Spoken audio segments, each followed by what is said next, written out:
You feel it every time you tap your card. That shrinking feeling in your stomach. Your grocery bill is up 40%. Your rent takes half your paycheck. Your energy bill has doubled. But your salary? That barely moved. You aren't imagining it. You are living through the worst drop in living standards since the Napoleonic Wars. While you were busy working, one of the world's richest countries quietly turned itself into a poor country with rich people hiding in it. Here is exactly how Britain broke itself. To understand why your wallet is empty, we have to talk about the most boring, unsexy word in economics: productivity. It sounds dull, but it is the only reason you aren't living in a mud hut. Britain used to be the workshop of the world. We built ships, we mined coal, we forged steel, we made things. But somewhere along the way, we decided that making things was too hard. Here is the crime scene. Since 2008, UK productivity growth has flatlined. It grew by just 0.4% a year. The US, 1.2%. Even Italy, a country famous for economic chaos, is now more efficient than us. Let me translate that into cash. If Britain had kept growing at its pre-2008 rate, the average worker, that's you, would be earning £11,000 more per year right now. That is the money that was stolen from your future. But why? To understand, let's look at two workers. Meet Klaus in Germany. Klaus works in a car plant. His boss spent €5 million on robotics and AI. Klaus just supervises the machines. He produces 500 parts a day. He's highly paid, highly skilled, and finished by 5 p.m. Now meet Steve in the UK.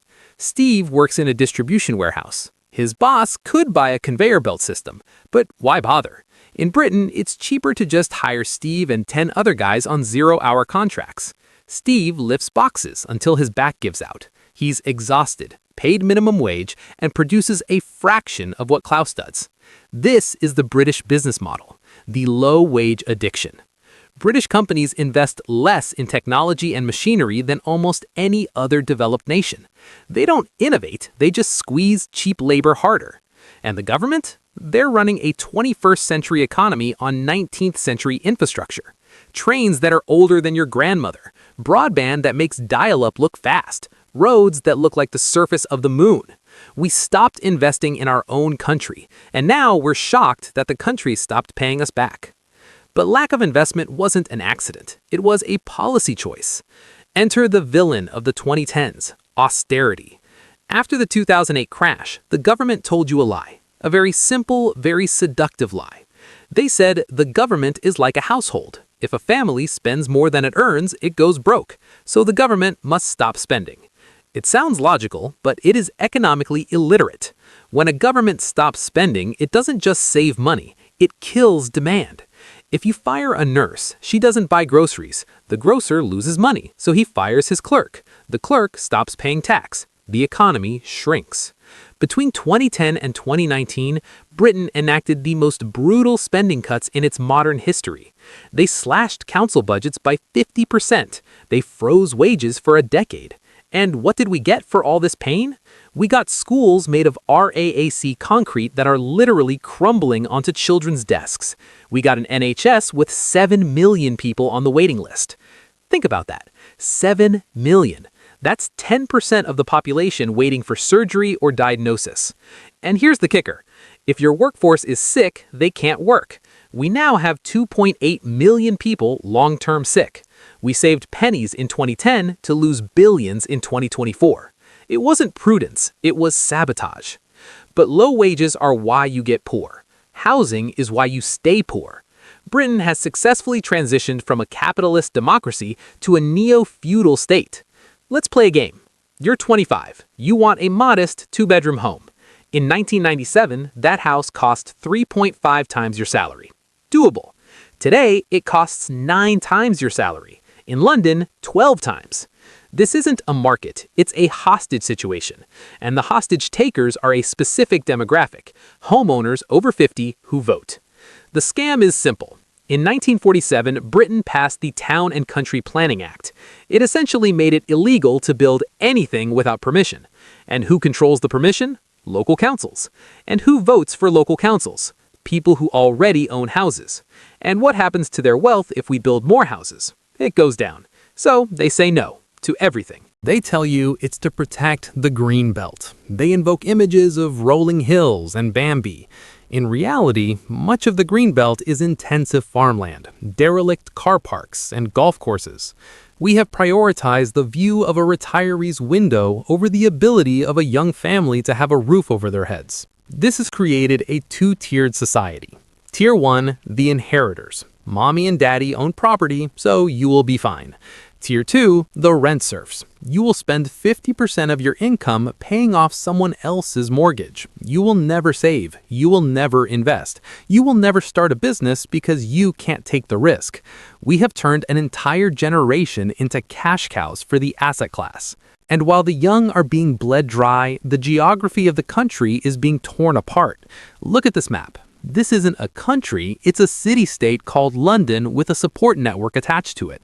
London gets the new train lines. London gets the investment. London gets the headquarters. The rest of the country gets leveling up, a political slogan that meant absolutely nothing. We canceled the northern leg of HS2. We left the industrial towns to rot. When London sneezes, the Bank of England prints money. When the North dies, they tell them to work harder. Why does nothing change? Because of the gerontocracy.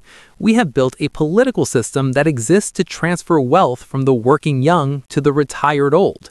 It's called the triple luck. Pensions go up no matter what. Wages? They stagnate. Tax burden? Highest in 70 years. Why? To pay for the health care and pensions of the very people who block the houses you can't afford. 80% of people over 65 vote. 40% of people under 25 vote. Politicians can math. They don't care about you because you don't keep them in power. They care about them. And then, just when we were weakest, we decided to shoot ourselves in the foot. We don't need to debate the politics of Brexit. We just need to look at the receipt. In 2016, we voluntarily put up trade barriers with our biggest customer. Business investment froze. Why build a factory in Britain when you don't know what the rules will be next year? They went to Dublin. They went to Amsterdam. We chose sovereignty over prosperity. And now we are sovereign over a shrinking pie. But the true cost of all this isn't on a spreadsheet. It's psychological. The British deal is dead. The deal was work hard and you will have a better life than your parents.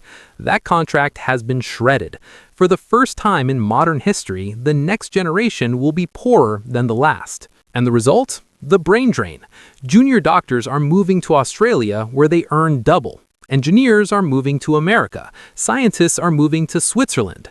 Why stay in a country where your salary can't buy a home? Is it over? Not necessarily. Germany rebuilt from rubble. South Korea went from poverty to superpower in 40 years, but it requires brutal honesty. We need to bulldoze the planning laws. We need to tax wealth, not just work. We need to stop pretending we are still an empire and start acting like a modern nation that wants to survive. The empire is dead. The question now is, do we want to be a living country or a museum with nuclear weapons? The mainstream news won't connect these dots for you. They will tell you it's just inflation or global headwinds. But now you know the structural reality.